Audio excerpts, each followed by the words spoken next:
Okay, yay. Welcome everyone. My name is Smriti and I'm the Advocacy Director for the Society of Women Engineers. And I'm Layla, and I am an advisor this year for the Evening with Ivy. And we're hosting Voting 101 to hopefully get you more informed on the issues that are on the ballot and really how to navigate the ballot itself. Um, I just wanted to mention that this is more of a nonpartisan presentation, so we won't specifically be taking stances on any of these issues, but we will give you resources for you to go and do that research for yourself. Um,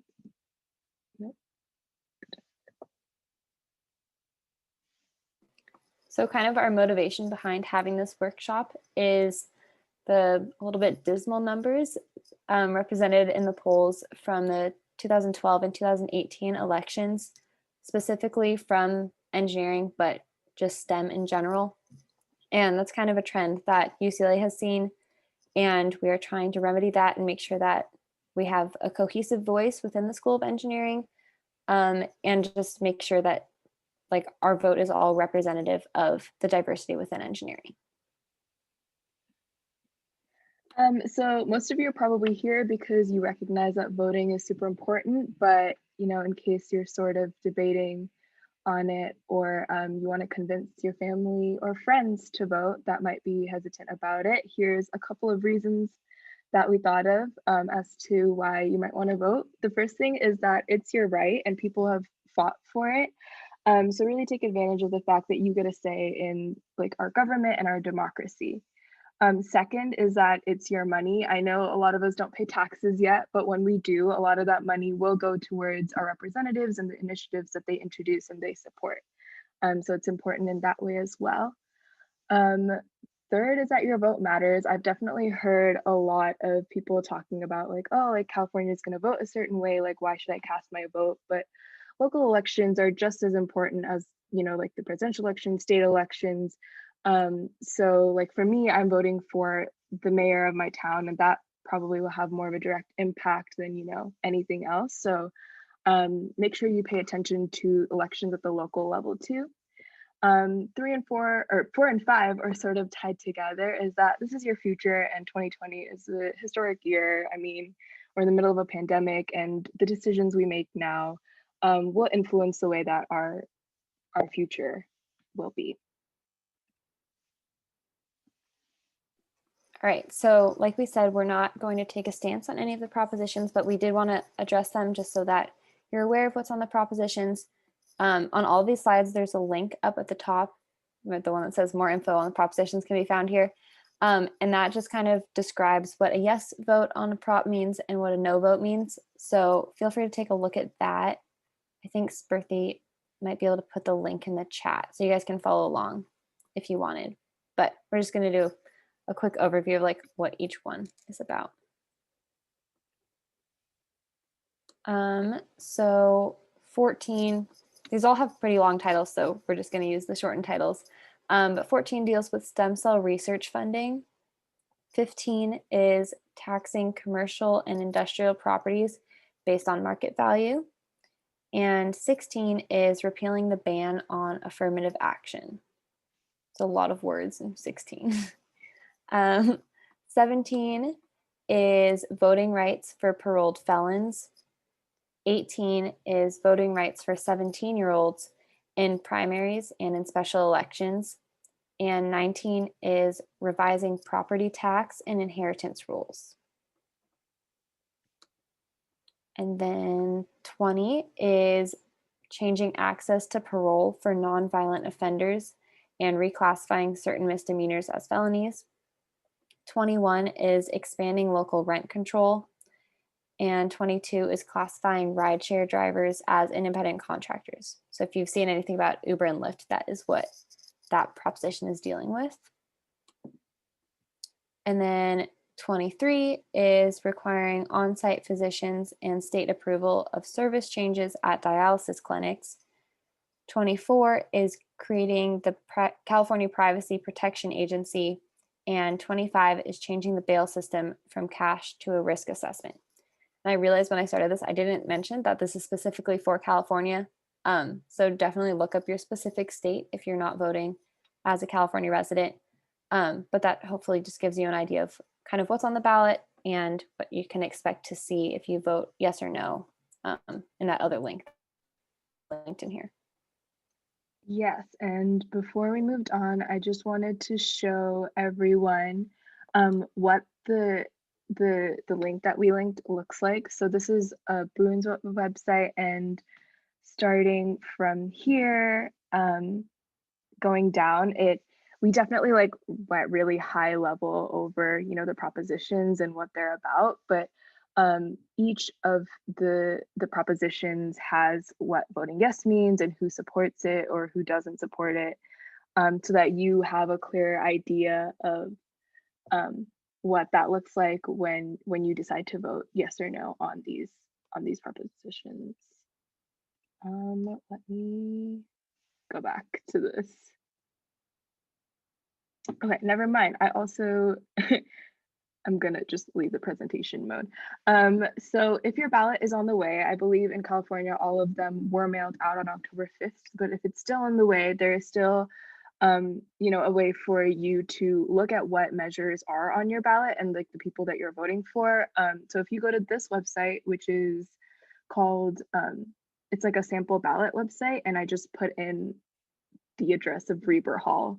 Um, and you can see which elections are coming up and what specific propositions that you can vote for, and even like the people in each of the races. So, you know, LA county district attorney, president, Congress, etc. So it's a really good way to sort of get yourself familiarized with the ballot before it even gets to you.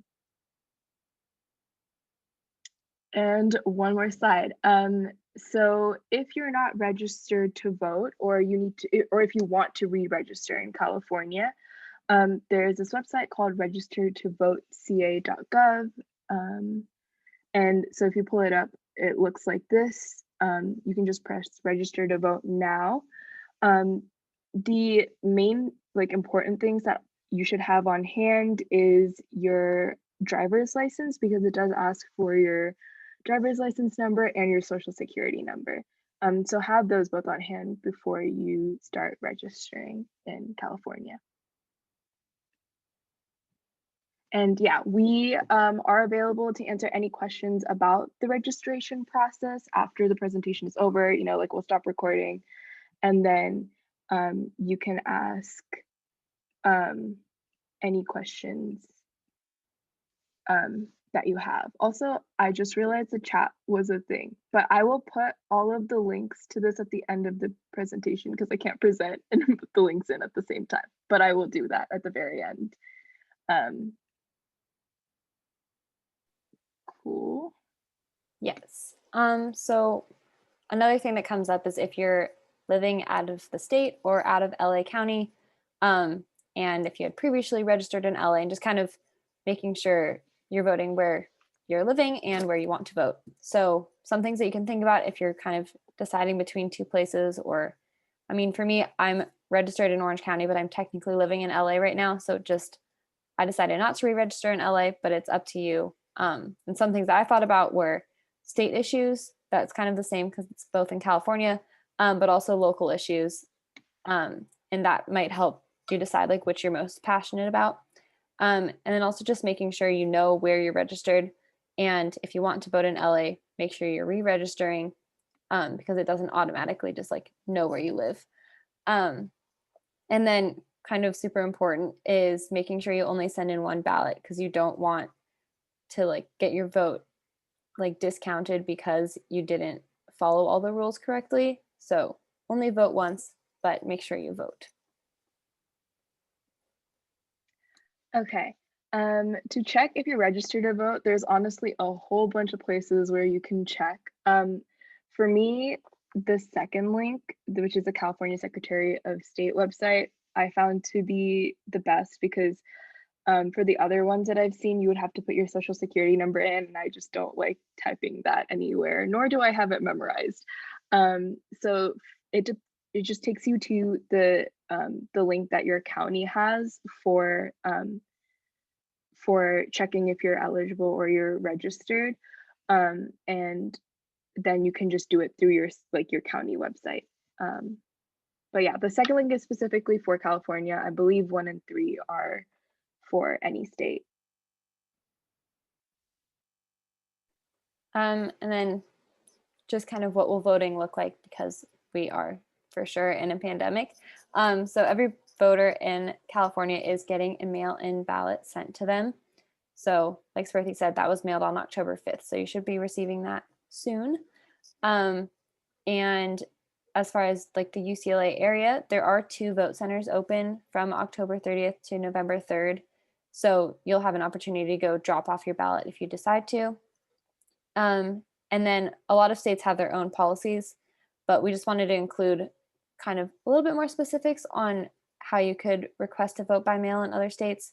So a good majority of them require specific requests. This is a cool infographic we found from the New York Times. And it kind of details what you need to do for your specific state. It's linked there, and I think you guys will have access to the links later. But it's also a really cool website, and it's fun to talk about that. So yes, definitely check that out if you're not in California.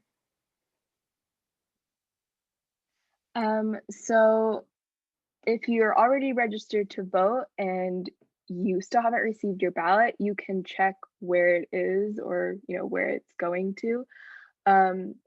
If you're in California, you can go to this site that I've linked here, that maybe I should have linked, but or you can just Google "where is my ballot" and it'll take you to your state's respective site, or you can just look for that. And so my little screenshot looks like this. My ballot came in the other day, so it says that it's ballot outbound. I got it, and then as soon as I mail it back, these little check marks will be checked. Sorry. All right. And then another big thing that has been coming up recently is everything with the USPS. So it is recommended that you mail your ballot in as soon as you can, preferably by October 20th, though that does cause an issue because the last day to register is October 19th. So that is obviously like an impossible turnaround for you to register and get your ballot and mail it back. So that means do everything early and plan ahead. Also, you can support the USPS by buying stamps. That's just a fact. And the closest ballot box in LA is actually on, or near UCLA, is on Westwood Boulevard. I found it today. This is a picture of what it looks like. But if you decide that you're not going to mail back your ballot, you can just go to one of these drop boxes, and it's a safe and secure location that you can drop it off. Okay, so there are ways to get involved if you can't vote. The first thing I would say is to, join CalPERG or the EVP's office, or even SWE, that do large amounts of advocacy work for trying to, get people voting and, help with voter literacy.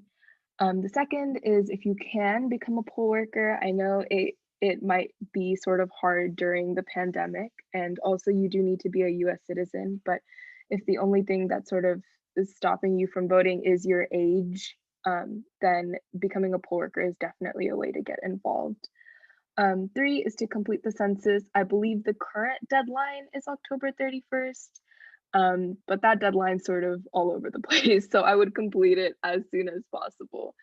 Um, 4 is to just stay informed and follow up with the news and political issues, um, and sort of know like what's happening, so that you can stay informed on like what things will affect you in the future.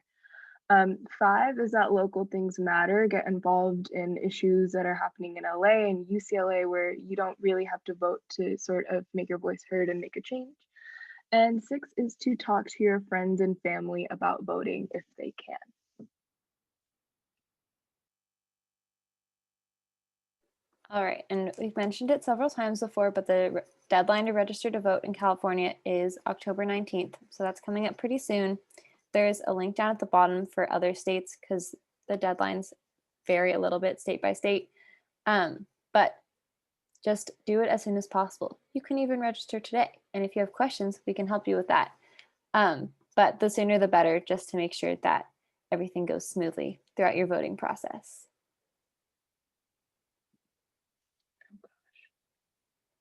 And then another fun thing is you can text voter to this number. We'll leave it here for a second if you want to. But that just follows up. So because I'm already registered to vote and my ballot has been mailed, when I texted this number, it kind of gave me an update on like what is happening with the California election. And if you continue feeding it information, it'll get more specific to you. So Yeah, that's just and an easy way to do it if you don't want to go check all the other websites that we did. yeah, it's also like a nice thing because we're on our phones all the time anyway. So they just like might send you, like a text reminder to like make sure you remember to vote or like, um, so that you don't forget about turning in your ballot. Um, okay, so I know like a lot of people on the RSVP form said that they were already registered to vote, but if you're interested in getting more people to vote or like phone banking or whatever, join Bruins Vote at this link, which I'll drop in the chat after. And it basically gives you like a list of times where you would, like call people and try to convince them to vote or, just doing other things relating to that.